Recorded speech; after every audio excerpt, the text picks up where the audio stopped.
The training hall echoed with the sound of bodies hitting mats and the clash of practice weapons against armor. Myra Chen stood at 5 feet 4 inches tall and weighed barely 130 pounds soaking wet, which made her the smallest person in her entire combat training unit.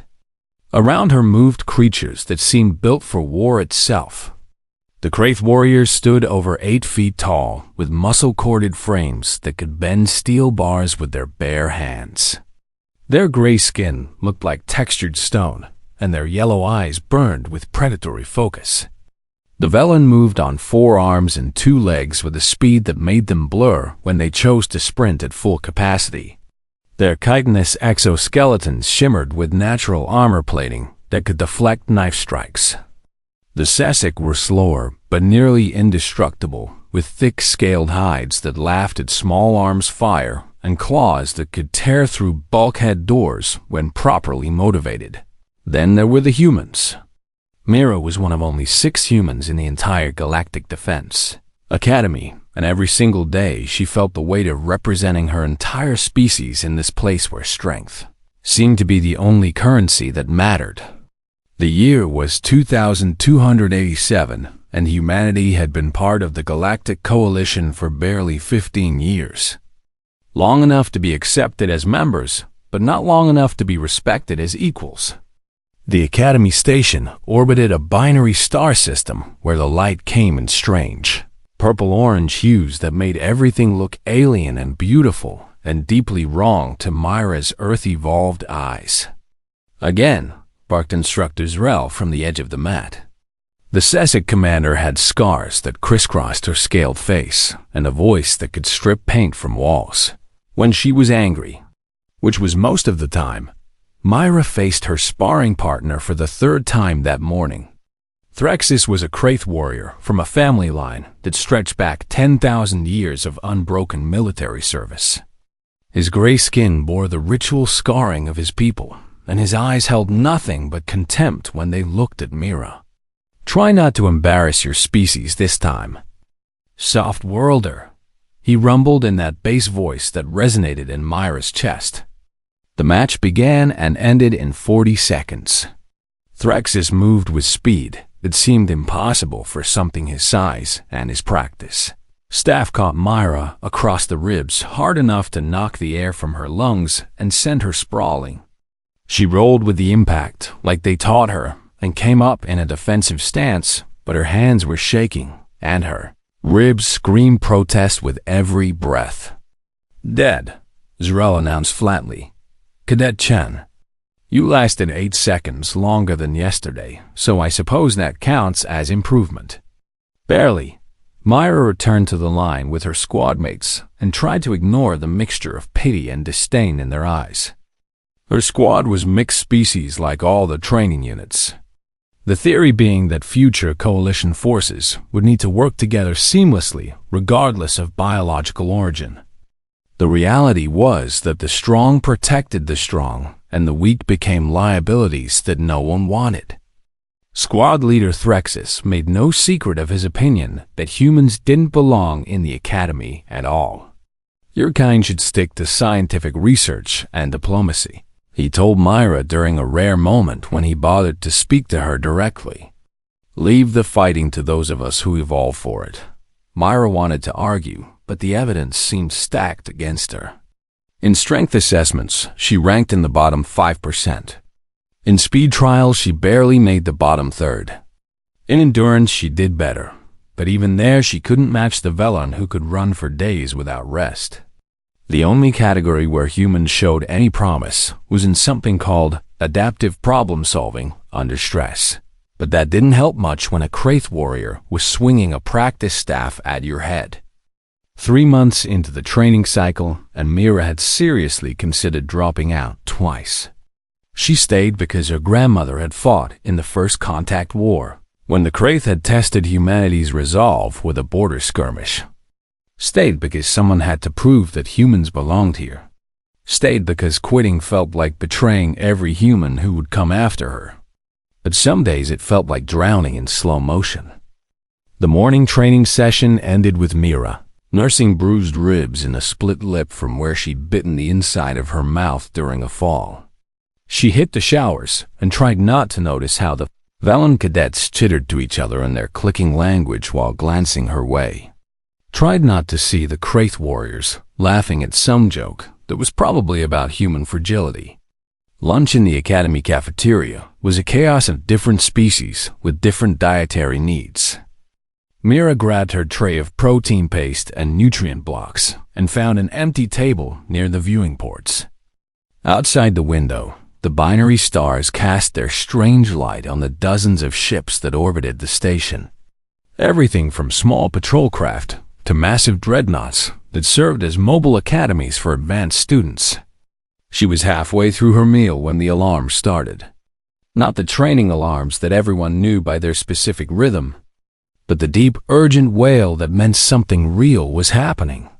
Every cadet in the hall looked up simultaneously, and then the announcement came over the station-wide comm system. All training squads report to briefing rooms immediately. This is not a drill. Repeat. This is not a drill. Myra dumped her tray and ran. Squad 7's briefing room was on Deck 12, and by the time she arrived, most of her squad mates were already there. Threxus stood at the front with his arms crossed and his expression darker than usual. Instructor Zrel entered, and the room fell silent. "Listen carefully, because we're moving fast," the Sessic commander said, her voice clipped and professional. 40 minutes ago, we received a distress signal from Research Outpost Verdania 7. Initial contact reported raiders, possibly Skrull. Then communications went dark. A holographic display flickered to life, showing a jungle moon orbiting a gas giant. Verdania 7 is a xenobotany research station with a staff of 14 scientists, mostly Velen with 2 Sessic security personnel, Zrel continued.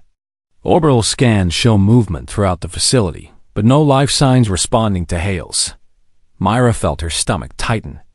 The Skrull were savage raiders who swept through frontier systems like locusts. They took what they wanted and killed everything else, usually in that order.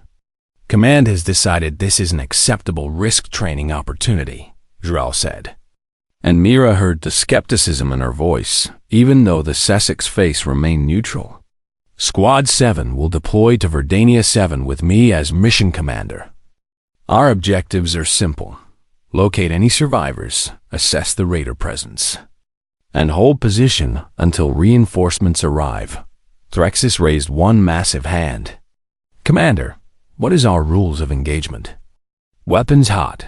Shoot to kill if threatened, Zrel replied. The Skrull don't take prisoners, and they don't surrender.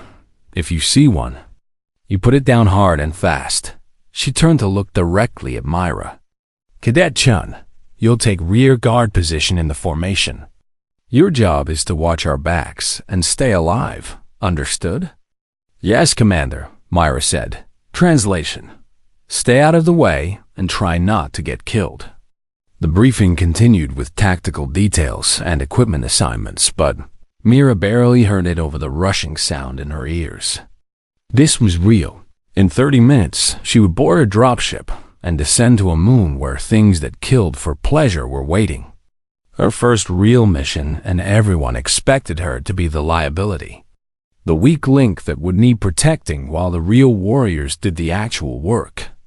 The squad dismissed to gear up, and Mira headed to the armory with legs that felt like rubber.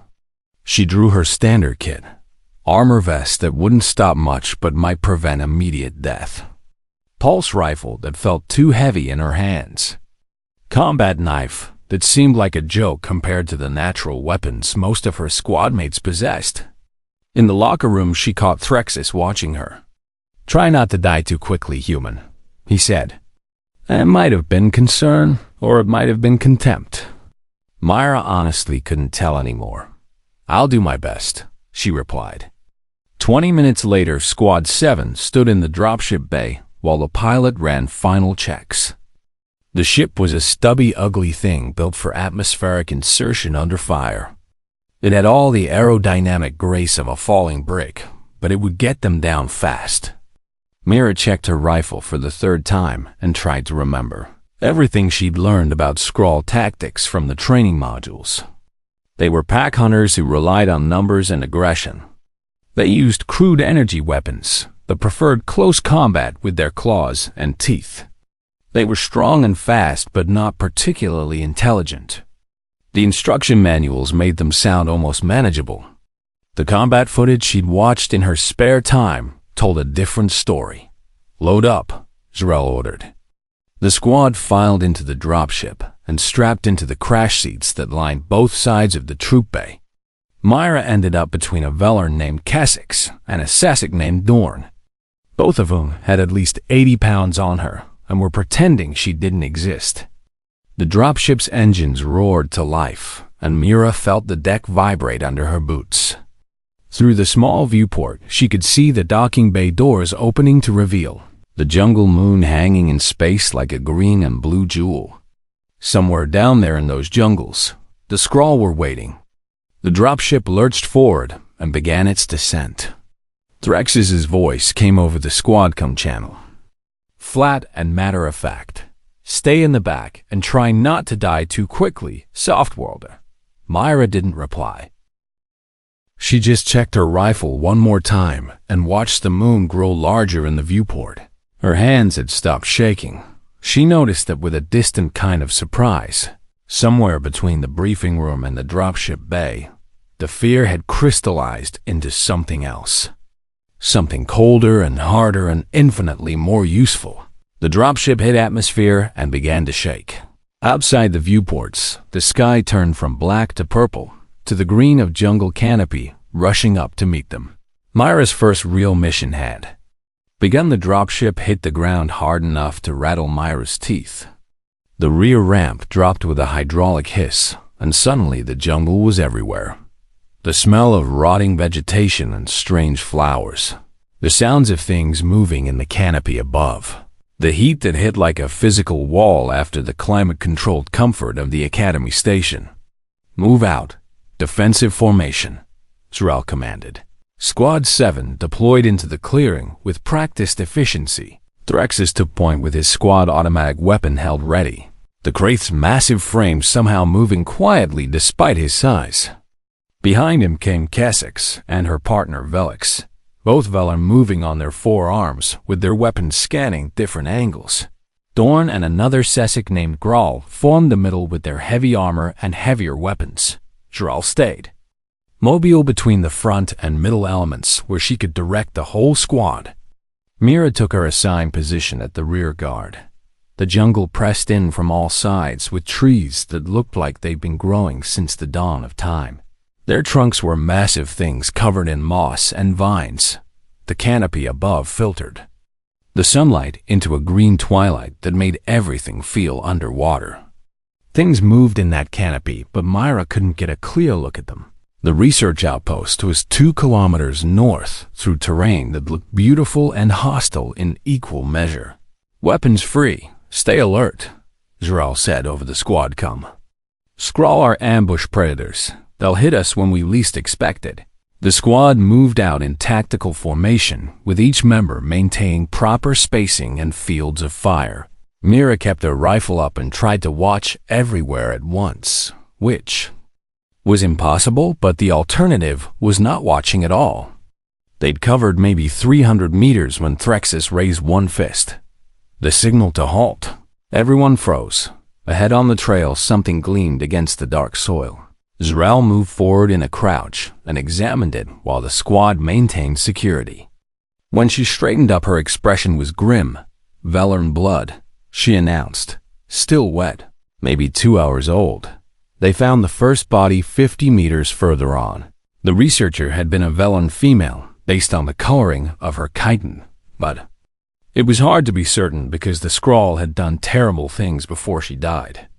Kessex made a low keening sound that Myra's translator didn't even try to interpret. "Keep moving," Z'Rell ordered, but her voice had gone flat in that way that meant she was suppressing emotion. They found 3 more bodies before they reached the halfway point. The Skrull had dragged their victims off the main path and left them where they fell. The message was clear. This territory belonged to the raiders now, and they wanted everyone to know it. Mira felt bile rise in her throat, but forced it down. She'd seen death before in training simulations and educational vids, but those had been clean and antiseptic compared to the reality of what violent death actually looked like. The jungle around them had gone quiet. That was the first warning. The second warning was when Zrel's tactical visor started chirping alerts. Contact. The Sesic commander said sharply, "I've got heat signatures, multiple hostiles, they're in the trees, and they're surrounding us." "How many?" Threxis demanded. "At least 30, Zrel replied. "Defensive circle, now." The squad formed up with their backs together and weapons facing outward. Mira found herself between Graal and Velix with her rifle pointed at the wall of jungle that suddenly seemed to be moving. For 5 seconds, nothing happened. Then the jungle exploded with violence. Skrull burst from cover on all sides. They were 7-foot nightmares with leathery green skin stretched over corded muscle. Their heads were elongated with mouths full of serrated teeth. Their hands ended in claws that looked like they could gut an armored vehicle. They carried crude energy weapons that looked like they'd been welded together from scavenged parts, and they were screaming war cries that made Myra's translator shut down from sheer overload. The squad opened fire. The sound was deafening in the confined space of the jungle. Pulse rifles cracked and plasma bolts sizzled through the humid air. Skrull screamed and fell, but more kept coming. One raider made it through the initial barrage and crashed into Graal with enough force to knock the Sesic backward. Mira saw Graal's claws come up and rake across the Skrull's chest, but the raider ignored the wounds and kept trying to bite through the Sesic's armored neck. Velix shot the Skrull at point-blank range, and its head exploded in a spray of purple blood. "Hold the line," Zrel roared over the squad come, but the line was already fracturing. There were too many Skrull, and they were too close for effective fire. The battle devolved into a chaotic melee of stabbing weapons and snapping teeth. Myra fired controlled bursts into the mass of raiders trying to overwhelm Dorn's position. Her shots were accurate, but it felt like trying to empty an ocean with a spoon. Movement to her left. She turned and saw a Skrull that had broken through the defensive circle. It was charging directly at her, with its claws extended and its mouth open in a roar that showed all those terrible teeth. For one frozen moment, Myra felt the weight of every failed training exercise, every bruise from sparring matches she'd lost, every contemptuous look from squadmates who thought humans were too weak for real combat. Then something clicked. Her grandmother's voice in her memory. "Size doesn't matter if you know where to strike." The Skrull covered the distance between them in 3 bounding strides. Myra didn't try to match its strength or its speed. She did something else entirely. As the raider lunged, she sidestepped with minimal movement, just enough to let its claws pass within inches of her face. The Skrull's momentum carried it past her, and in that instant, when it was committed to the charge and couldn't change direction, Mira moved. Her combat knife came up in a short, efficient arc. She'd studied Skrull anatomy in the training modules. Not because she expected to fight them, but because the information was available and she liked to learn. Skrull had thick skulls and armored rib cages, but where their jaw articulated with their skull, there was a gap. A weak point where the bone plates didn't quite meet. Myra's knife found that gap with surgical precision.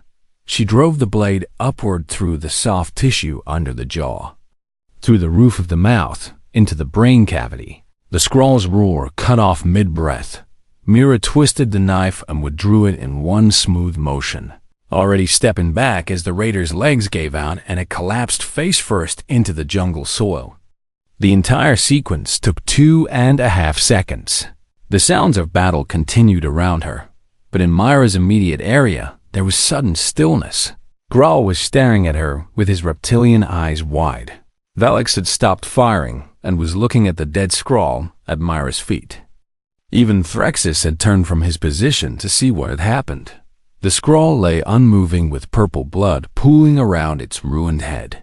"Contact right," Zrel's voice cracked over the comm and broke the spell.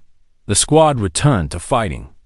But Myra could feel the change in how they moved around her, like they were seeing her for the first time. The battle lasted another 3 minutes. The Skrull finally broke contact and melted back into the jungle, leaving 8 of their dead scattered around the defensive position. Squad 7 had taken casualties. Threxus had a deep gash across his shoulder that was bleeding freely. Kessex was favoring one of her arms. Dorn had lost part of his tail to a Skrull's jaws.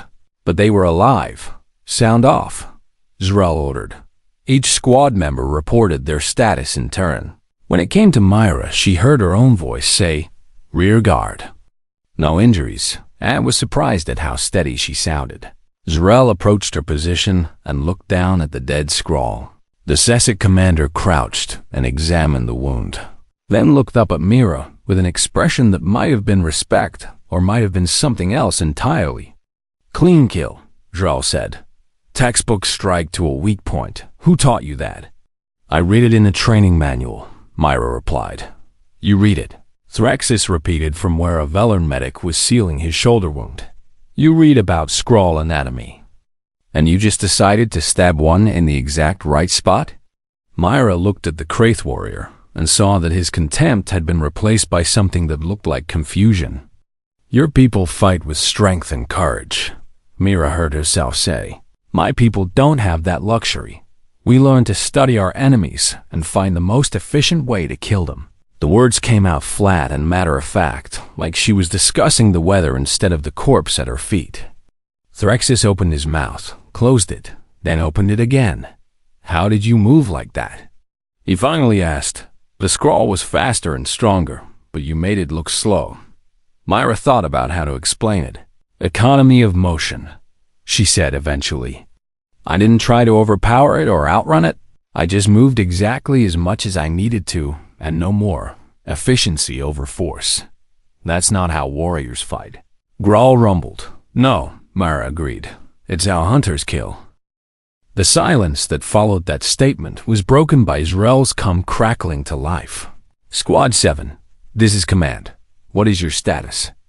"We've engaged enemy raiders, multiple hostiles neutralized." "Continuing to objective," Zrel reported. "Copy that." "Be advised, orbital scans show increased Skrull activity around the research station. Estimate 50 plus hostiles in the immediate area. 50 Skrull." Mira saw the calculation run through everyone's faces. Their squad of 9 against 50 raiders was suicide math. "Command, request immediate extraction and orbital fire support," Zrel said. The pause before command responded told them everything they needed to know. "Negative Squad 7. All support assets are engaged with fleet action 3 systems over. Earliest extraction is 6 hours from now." 6 hours, understood command, Zrel said. "Squad 7 will hold position and await extraction." "Negative, Commander," command replied. "Intelligence indicates Skrull are using the research station as a forward operating base. If they call in reinforcements before we can extract you, your position becomes untenable. Recommend you disable their communications array." Myra heard Threxus curse in his native language. The Kraith's translator helpfully provided. "This is what humans call a situation most thoroughly fouled. Despite everything." Myra almost smiled.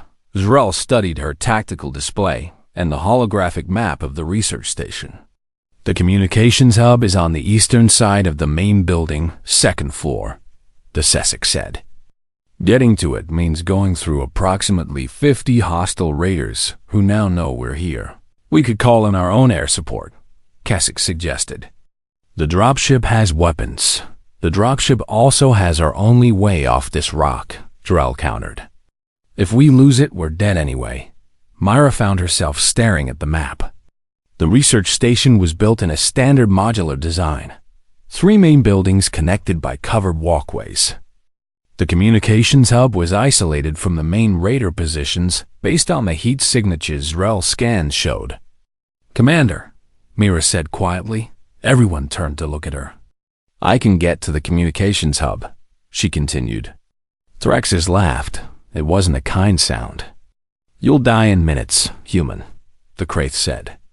"The Skrull will smell you before you get within 100 meters.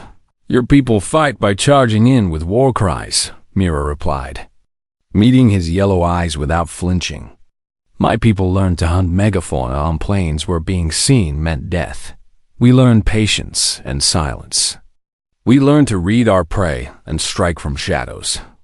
This isn't a training simulation," Threxus shot back. "No," Myra agreed.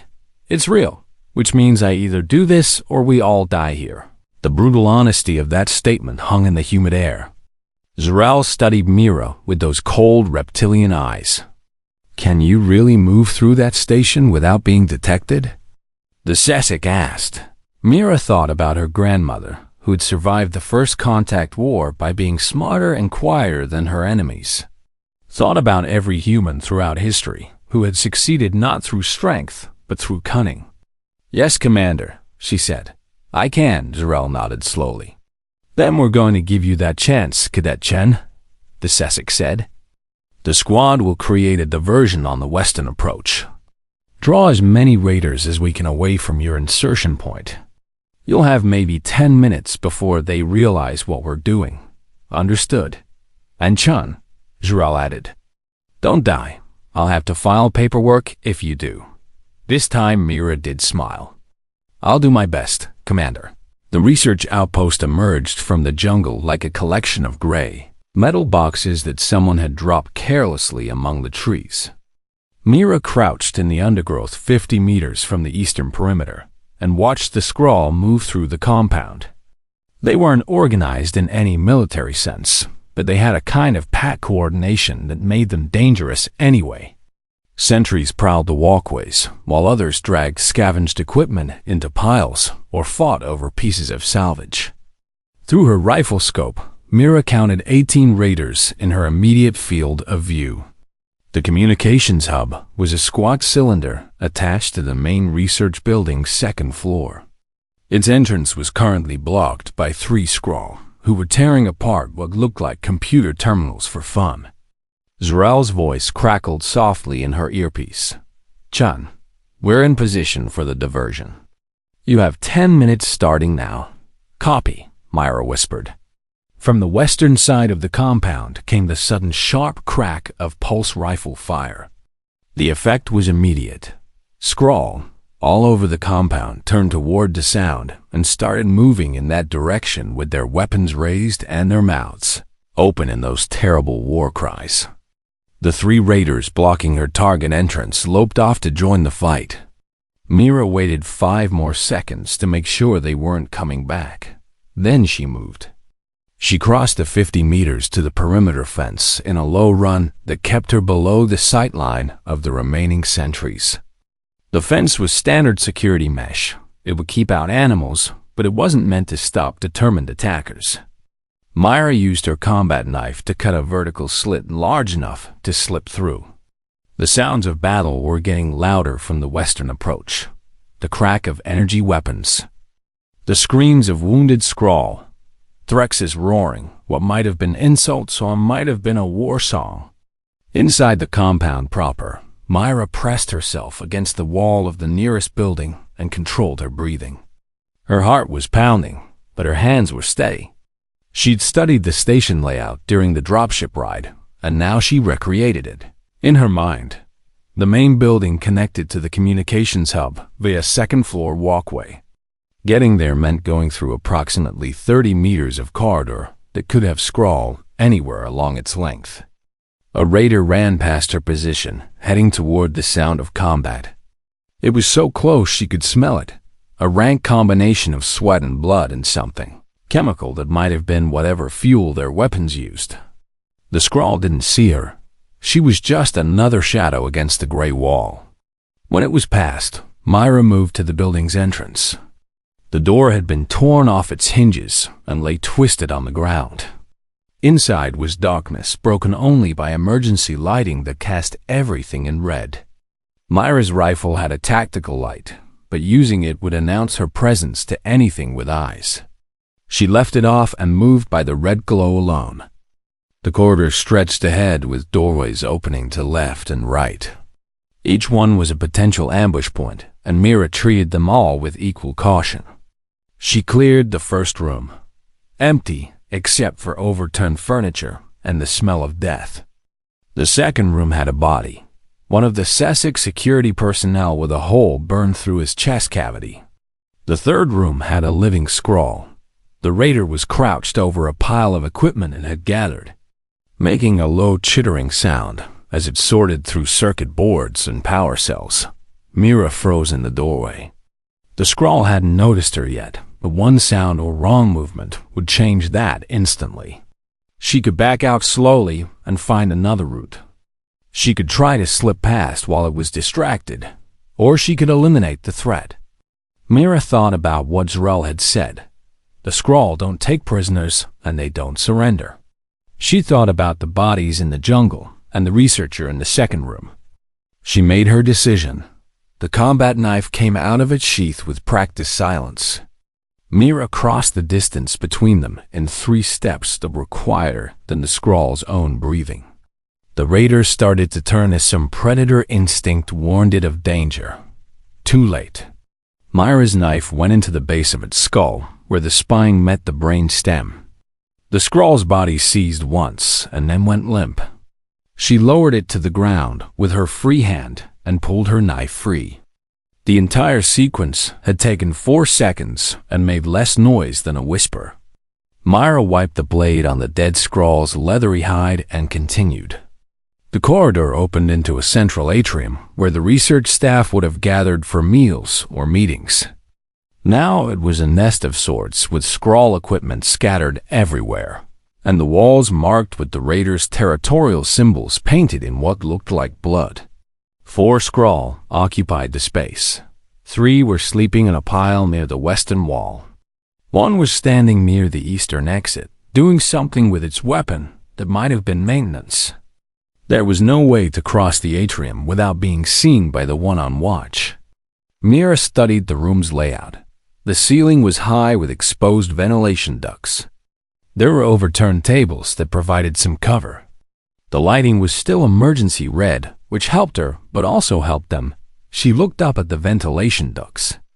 They were standard research station construction, meter-wide ducts designed for efficient air circulation. The access grate was 3 meters above the floor, but there was a support column she could climb. Mira slung her rifle across her back and started climbing. The column was plasteel with rivets that made decent hand and footholds. She moved slowly because fast movement caught the eye even in low light. The Skrull doing maintenance looked up once, but only to scratch its neck before returning to its weapon. Mira reached the duct access grate and carefully worked it free from its mounting. The duct interior was dark and cramped and smelled like recycled air and rust. She pulled herself inside and replaced the grate behind her, then started crawling. The sounds of battle from outside were muffled now but still audible. Her squad was keeping the pressure on, which meant every Skrull in the compound would be focused on that threat. Mira crawled for what felt like an hour, but was probably 3 minutes. The duct branched and she took the right fork based on her mental map of the building. Below her through the ventilation grates, she could see more raiders moving through corridors, dragging salvage, patrolling in pairs. None of them looked up. Humans, Mira reflected, had learned to look up because predators sometimes came from above. The Skrull had evolved on planes where threats came from ground-level advantage. Humanity. The duct terminated at another access grate that opened into a small room filled with server equipment. This was it, the communications hub. Mira studied the room through the grate. Empty, she worked the grate loose and dropped down as quietly as possible. The servers were still running with their cooling fans, creating a low hum that covered any small sounds she made. Her tactical pad came out, and she started working on the main communications console. She wasn't a tech specialist, but the Academy had taught basic systems disruption. Find the main power relay. Plant the explosive charge, set the timer, get out. Simple in theory. The power relay was a massive junction box on the far wall.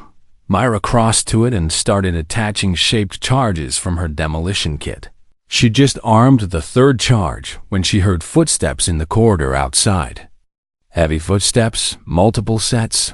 Myra looked around the room. No other exits. The ventilation duct was too far to reach quickly. Hiding would only delay the inevitable. The footsteps stopped outside the door. Myra drew her knife and pressed herself against the wall beside the entrance. The door opened and a scrawl entered. It was bigger than the others she'd seen. Easily 8 feet tall with shoulders like a loading dock. Its hide was covered in scars, and it wore trophies hanging from crude leather straps. Teeth and claws and things Myra didn't want to identify. This was a War Alpha, the pack leader. The War Alpha moved into the room scanning for threats with eyes that had seen countless battles. Behind it came 2 more raiders, standard soldiers flanking their leader. The War Alpha's nose twitched. It could smell her. Myra didn't wait for it to pinpoint her location. She moved from her position against the wall and drove her knife into the nearest soldier's throat, pulled the blade free, and spun to face the second soldier as it turned toward her. The second raider was fast, but Myra was already inside its reach. She stabbed upward under its ribs where the heart would be and felt the blade sink deep. The War Alpha roared. The sound was so loud in the confined space that Myra's ears rang. It grabbed for her with claws that could disembowel a Sessic, and Myra barely rolled away in time. She came up with her rifle in hand and fired. The shots hit the War Alpha center mass, but it kept coming. The pulse bolts burned holes in its hide, but didn't slow it down. Myra fired again, and this time aimed for the head. The War Alpha twisted impossibly fast, and her shots went wide. It was between her and the door now, blocking her escape. The demolition charges were armed with a 5-minute timer. She'd been in the room for 3 minutes already. Myra's tactical pad displayed the countdown. 147 remaining. The War Alpha circled her slowly. Those intelligent eyes studying her like a predator that had found interesting prey. It spoke in its own language, a series of growls and clicks that her translators struggled with before producing. Small thing. Soft thing. Why do you fight? What? You cannot defeat? Myra backed away, maintaining distance. Because giving up means death, she replied. The War Alpha's mouth opened in what might have been a grin. Fighting means death also, it said. But death with honor, yes? Your pack fights well. They have killed 7 of mine today. 115 remaining. I killed 3 of yours, Myra said. The War Alpha's eyes narrowed. You? It growled. Small soft thing killed my soldiers? Quietly and efficiently, Myra confirmed. She needed to keep it talking. Needed every second she could get. The War Alpha lunged without warning. Myra dove aside, but one of those massive claws caught her armor vest and sent her spinning. She hit the server equipment hard enough to crack the casing. The War Alpha followed up with terrifying speed. Myra rolled and came up bleeding from a cut across her shoulder, but still alive. 0:45 remaining. She couldn't win this fight. The War Alpha was too strong, too fast, too experienced, but she didn't need to win. She just needed to survive. Myra grabbed a piece of broken server equipment and hurled it at the War Alpha's head. The raider knocked it aside contemptuously. While it was distracted, Myra ran. Not toward the door, but toward the ventilation duct. She leaped and caught the edge of the opening, pulled herself up with arms that screamed protest. The War Alpha reached the spot where she'd been standing a moment before. It looked up at her with fury in its eyes. Coward, it snarled. Survivor, Myra corrected. 0:20 remaining. The War Alpha started climbing the server equipment, trying to reach her. Myra pulled herself into the duct and started crawling as fast as she could. Behind her, she heard the War Alpha roar again and the sound of metal being torn apart as it tried to follow. 0:10 remaining.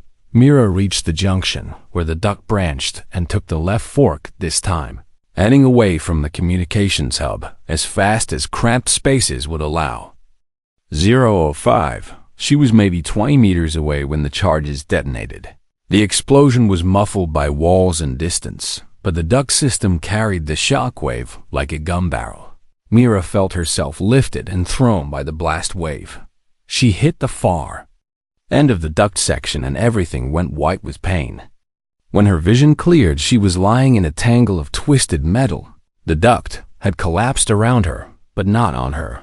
The ventilation system's safety design had saved her life by crumpling in a way that created protective pockets. Her tactical pad was cracked but still functioning. Mission accomplished. Communications hub destroyed. Mira lay there for a few seconds taking inventory. Nothing broken, but everything hurt.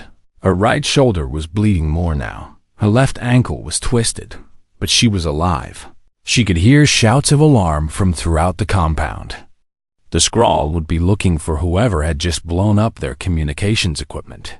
Mira started crawling again. Her rifle was gone, lost somewhere in the explosion. But she still had her knife, and that would have to be enough. The collapsed duct eventually opened into what looked like a maintenance access way. Mira dropped down and found herself in the building's lower level. Above her, the sounds of chaos grew louder. Skrull running, shouting, searching. She needed to reach the extraction point. According to her pad, the squad was holding position 300 meters north of the compound.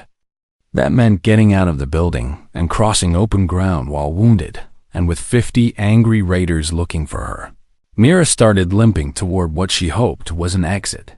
Her grandmother's voice in her memory again.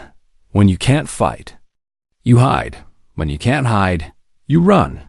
When you can't run, you make them pay for every step. Mira checked her knife and prepared to make them pay dearly. The lower maintenance level was a maze of pipes and conduits that carried power and water throughout the research station. Mira moved through it like a ghost with her wounded shoulder, leaving a trail of blood she couldn't afford but couldn't stop. Behind her, the sounds of pursuit echoed through the corridors.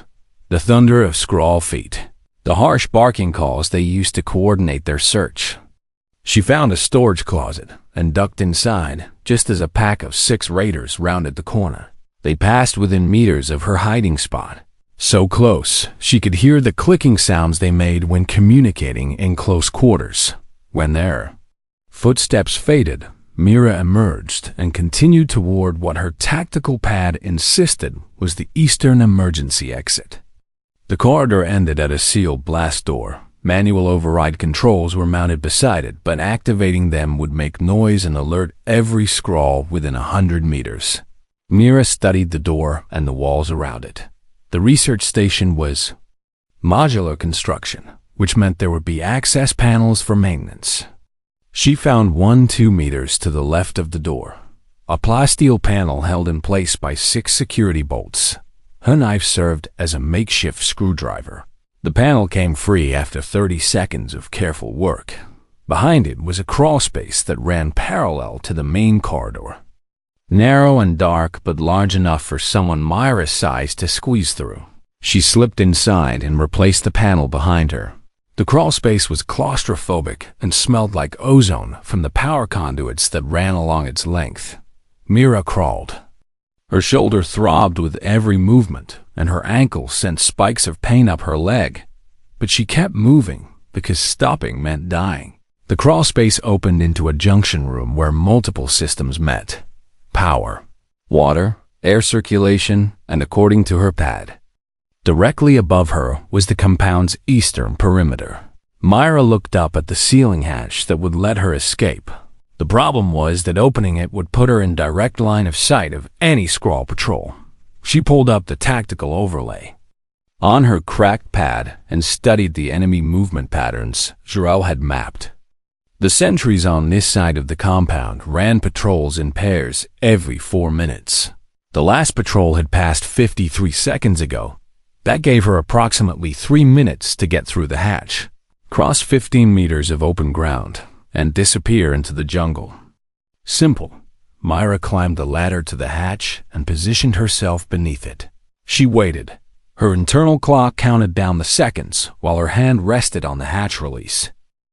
At 2 minutes 45 seconds, she heard the patrol approaching. 2 sets of heavy footsteps and the low growling conversation of Skrull, who were bored with sentry duty. They passed overhead. Myra gave them 15 seconds to get clear, then triggered the hatch release. It opened with a soft pneumatic hiss. She pulled herself up and out into the purple-orange light of the binary stars. The compound stretched around her, filled with smoke from the burning communications. Hub and chaos as raiders tried to understand what had happened. Mira ran. Her ankle protested violently, but adrenaline was a powerful painkiller. She covered the 15 meters to the perimeter fence in seconds that felt like hours. Behind her, someone shouted. The universal sound of "intruder spotted" needed no translation. Energy bolts started hitting the ground around her feet, kicking up sprays of dirt and leaving scorch marks on the soil. Myra hit the fence and went through the gap she'd cut on the way in. The jungle swallowed her. For 10 seconds she ran blind, crashing through undergrowth and hoping her ankle would hold. Then her training kicked in and she remembered. Running blindly left a trail that even a child could follow. She needed to be smarter. Mira angled toward a small stream she'd noted on the initial approach. Water would mask her scent and confuse their tracking. She splashed into the stream and started moving downstream toward the extraction point. Behind her, the Skrull pack crashed into the jungle in pursuit. They were faster than her and stronger than her, and they knew she was wounded. But Myra had something they didn't.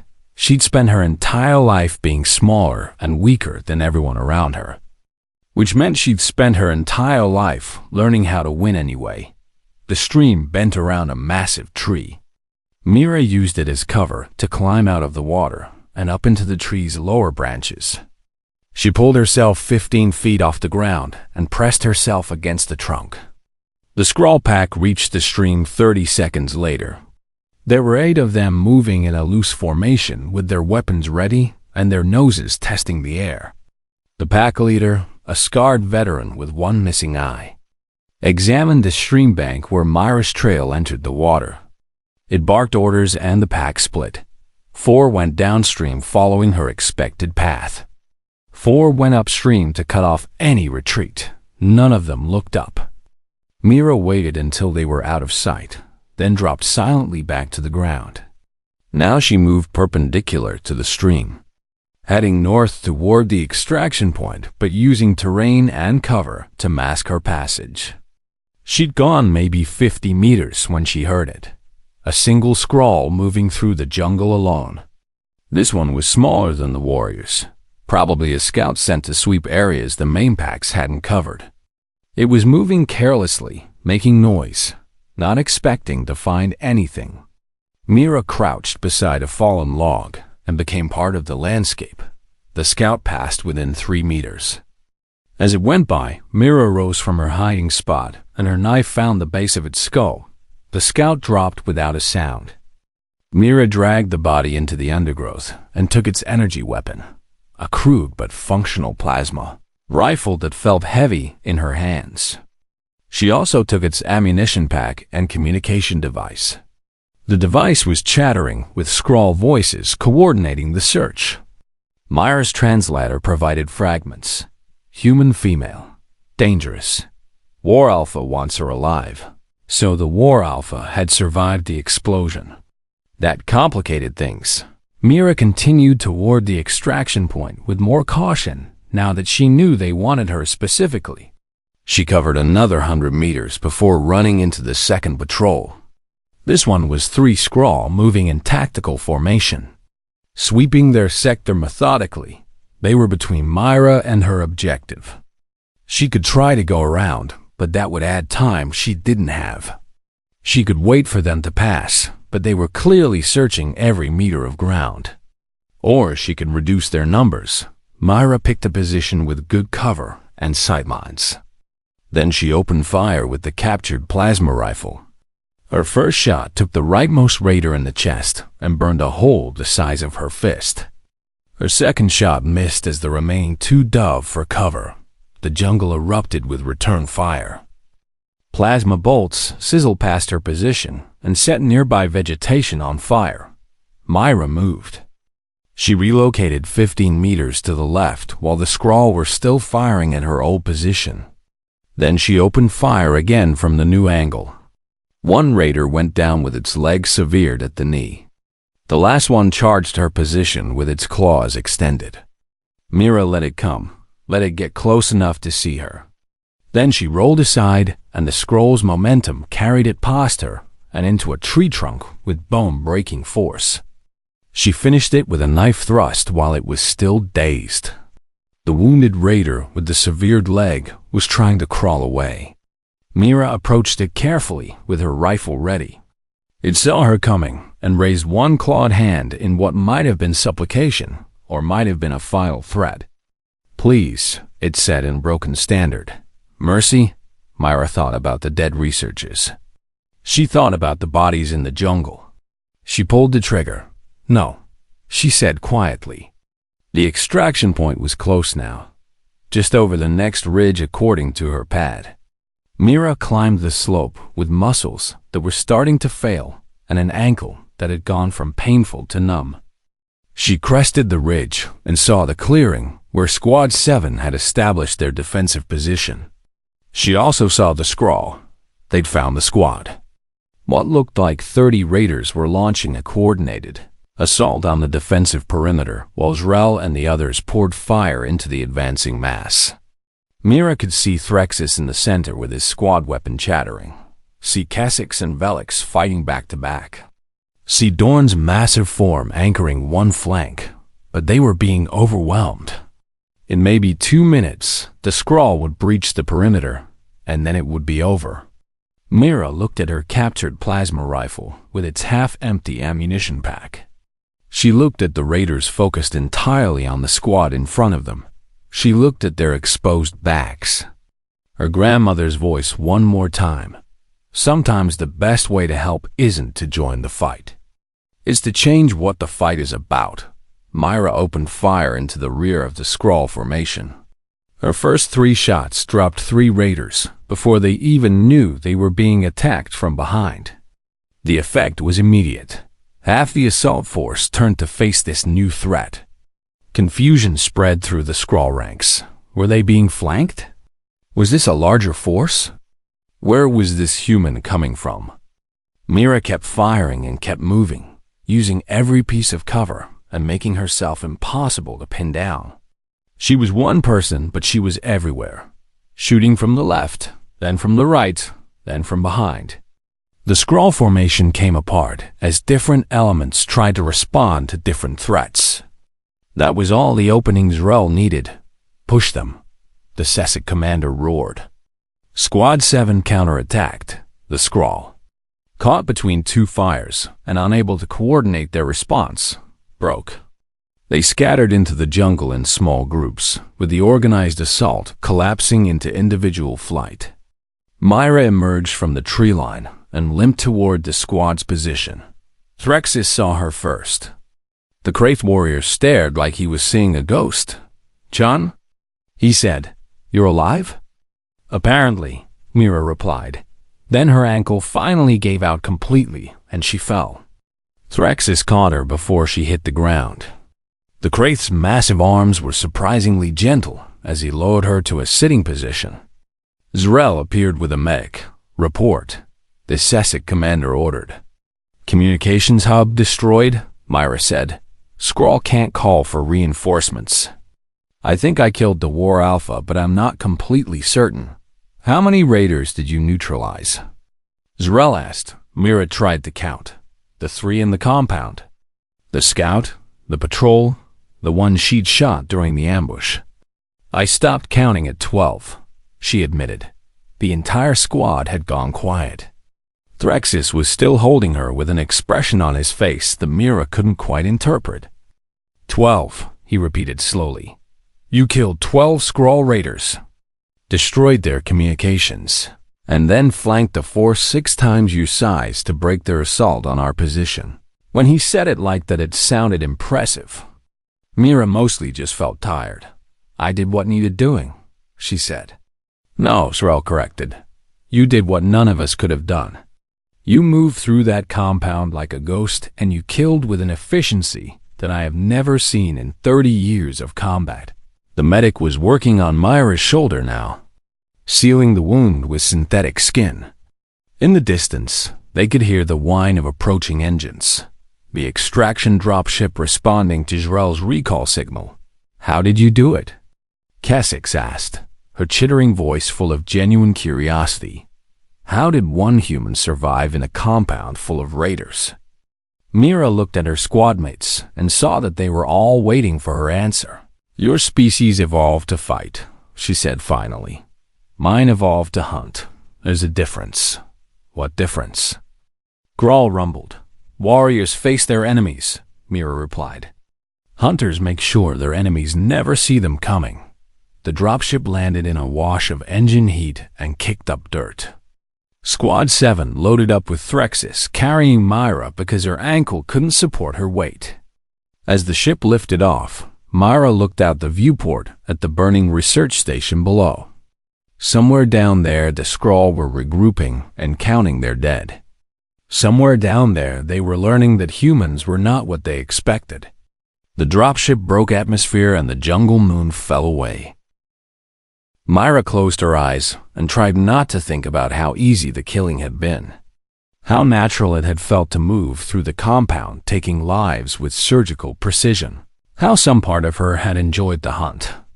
That was the part that scared her most of all. The Academy medical bay smelled like antiseptic and recycled air. Mira lay in a recovery pod while Nanitz worked on rebuilding the damaged tissue in her shoulder and ankle. The wounds would be healed in 6 hours and leave no scars. But she suspected some things would leave scars anyway. Through the transparent pod lid, she could see other patients. Threx's 2 pods over getting his shoulder properly reconstructed. Dorn having his tail regrown from genetic samples. Kesix having her arm set and sealed. Everyone had survived. That felt important. The pod's medical display showed her vital signs returning to normal. Heart rate decreasing. Stress hormones dropping. Body temperature stabilizing. On the outside, she was healing.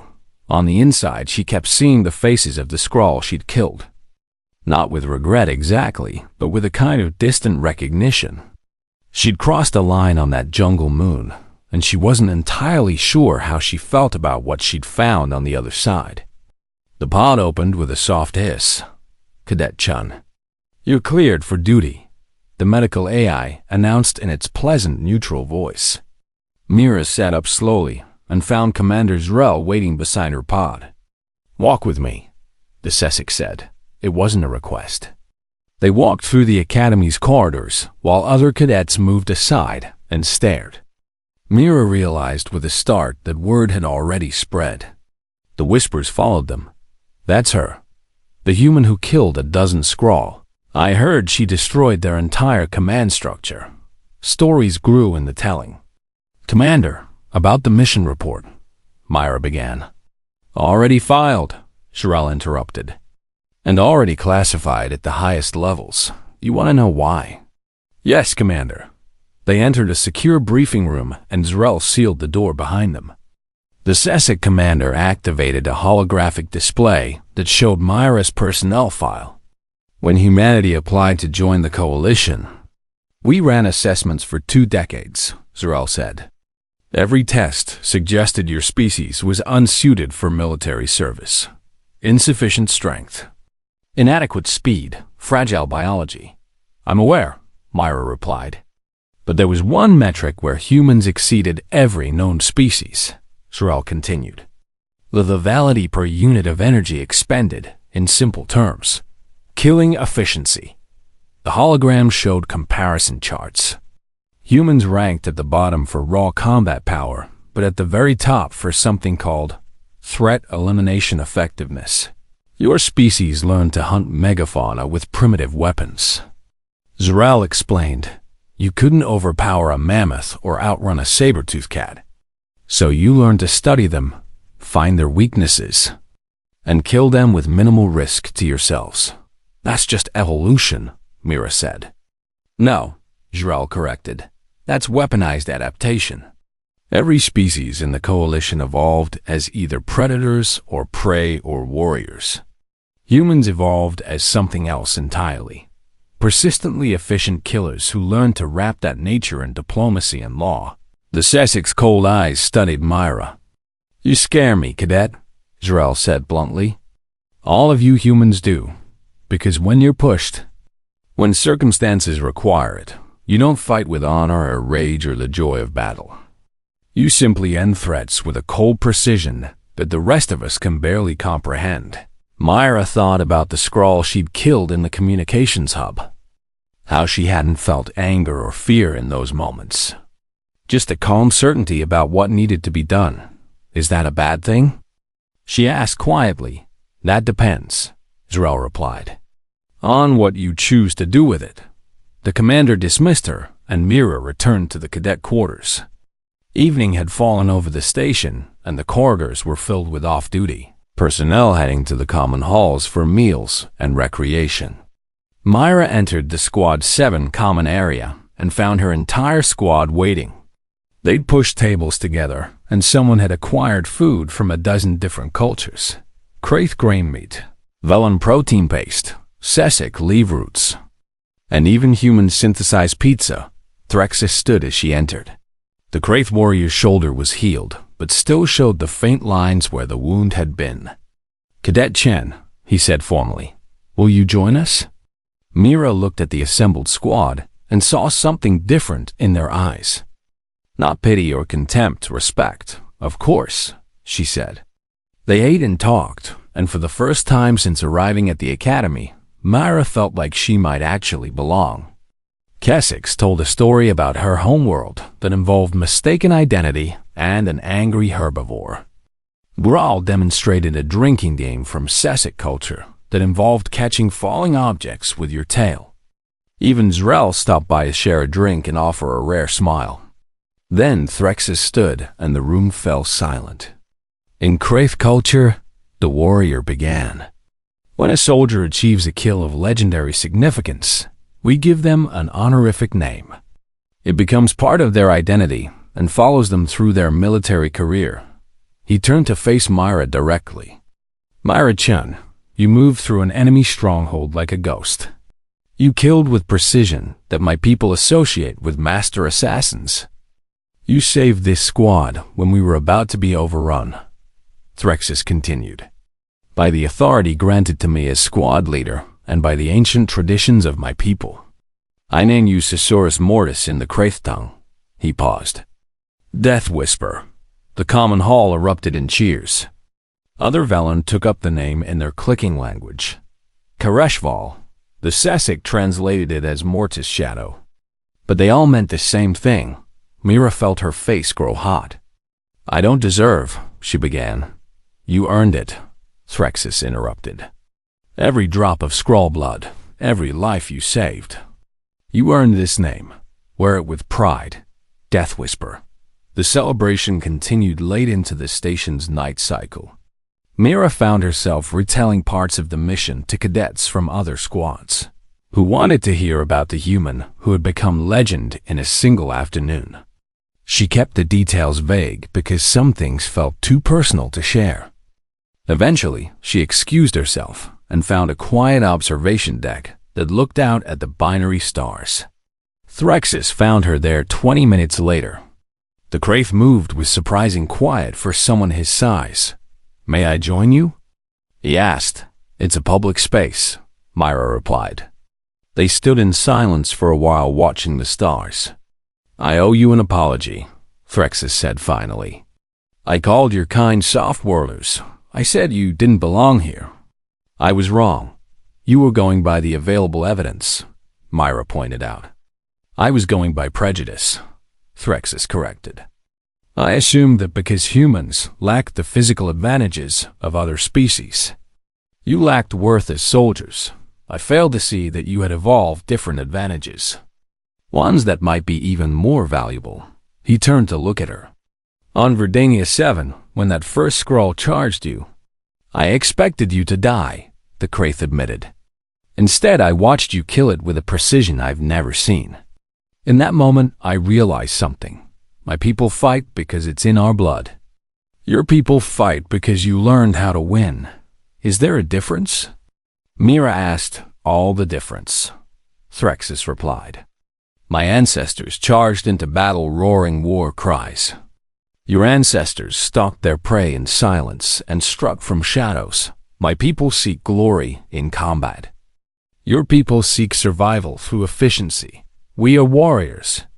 You are something far more dangerous. You are hunters. Myra didn't have a response to that. The galaxy needed warriors to defend it, Threxus continued. What they got in humans were perfected killers who learned to hide that nature behind diplomacy and civilization. Tell me, Death Whisper, which is the real you? The quiet cadet who loses training matches, or the ghost who killed a dozen raiders without mercy? That was the question she'd been avoiding since the dropship ride back. I don't know, Myra admitted. Both maybe or neither. Or something in between.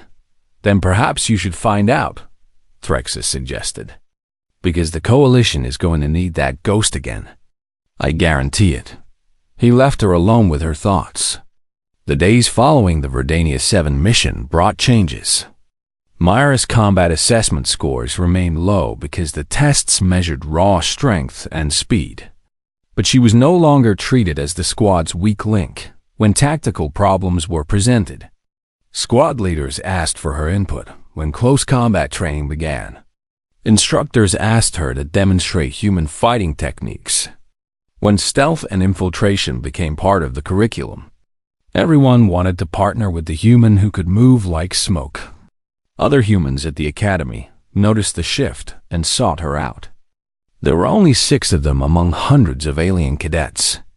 Now they gathered in quiet corners and compared notes. One human, a wiry woman named Sarah Park, asked the question they were all thinking. Why did we test so poorly in initial evaluations, but perform so well in actual combat? Another human, Marcus Webb, offered an answer. Because the tests measured what we lack instead of what we have. We're not the strongest or fastest or toughest, but we're adaptable and efficient and we don't quit. We're also kind of terrifying when we need to be, added a third human named James Chun. No relation to Mira, despite the shared surname. They all looked at Mira. What? She asked. You're the one they call Death Whisper, Sarah said. You're the one who proved that humans belong here. What do you think? Mira thought about her grandmother, who survived a war through cleverness. She thought about human history. Every predator they'd learned to hunt. Every environment they'd learned to master. Every impossible situation they'd learned to survive. I think, she said slowly, that the galaxy expected us to be warriors like them, but we're not warriors. We're survivors who became apex predators by necessity. We learned to kill not for glory, but for efficiency. Not with rage, but with cold calculation. They wanted allies who would charge into battle singing. What they got was something that learned to hunt impacts and strike from darkness. Is that a good thing? Marcus asked. For the Coalition? Myra replied, probably. For us? I don't know yet. Weeks passed. The Jungle Moon mission became Academy legend. New cadets heard about the human who killed a dozen Skrull and destroyed a raider stronghold alone. The stories grew with each telling. Some versions had Mira killing 20 raiders. Some had her taking down the entire compound single-handedly. Some had her doing it all with just a knife. Myra ignored the stories and focused on training. But she noticed that her approach to combat had changed. She no longer tried to match alien strength or speed. Instead, she studied weaknesses and kill points. She practiced moving silently and striking precisely. She learned to end fights in seconds rather than minutes. Her instructors noticed the change. One Velen combat trainer pulled her aside after a particularly efficient training match.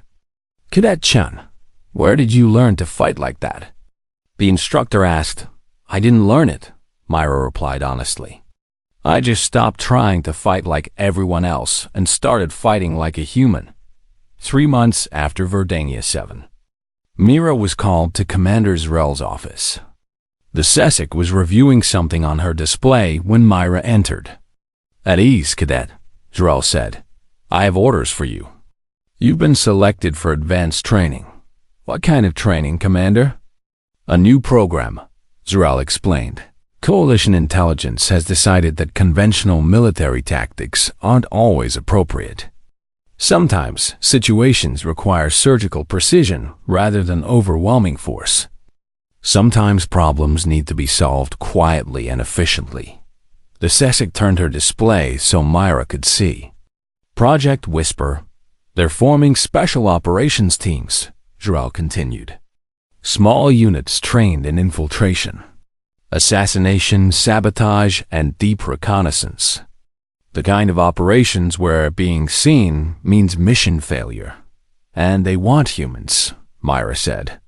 "They want the species that learned to kill mammoths with pointed sticks," Zrel corrected. "The species that spent 100,000 years perfecting the art of being the predator that nothing else could see coming." Myra looked at the project details. Advanced training in 5 separate facilities. Deployment to conflict zones throughout Coalition space. Casualty estimates. High. You don't have to accept, Zrel added. You could continue standard academy training and serve honorably in conventional forces. No one would question that choice. Myra thought about the scrawl in the communications hub, about moving through the compound like a ghost, about the cold clarity that had come over her when survival required lethal efficiency. "When do I leave?" she asked. Zrel's expression might have been approval or might have been concern. 2 days, the Sessic replied. "You'll be the first human recruited into the program. Others will follow based on your performance." "No pressure then," Mira said dryly. "Quite the opposite," Zrel responded. "All the pressure in the galaxy. Project Whisper will determine whether humans are just another Coalition species or something that changes the nature of warfare itself."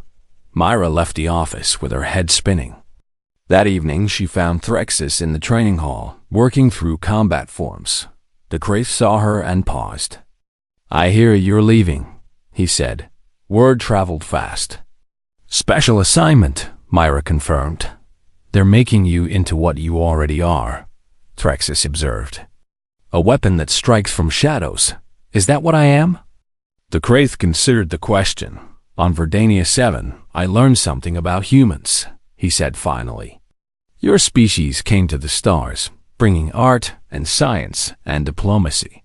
You showed us your best face, but underneath that is the legacy of 100,000 years of being apex predators who succeeded not through strength, but through being smarter and quieter and more ruthlessly efficient than everything else on your world." He resumed his combat forms. "You're not just warriors. Death Whisper," Threxus continued. "You're the species that learned to make the entire planet fear the dark. And now you're bringing that gift to the stars.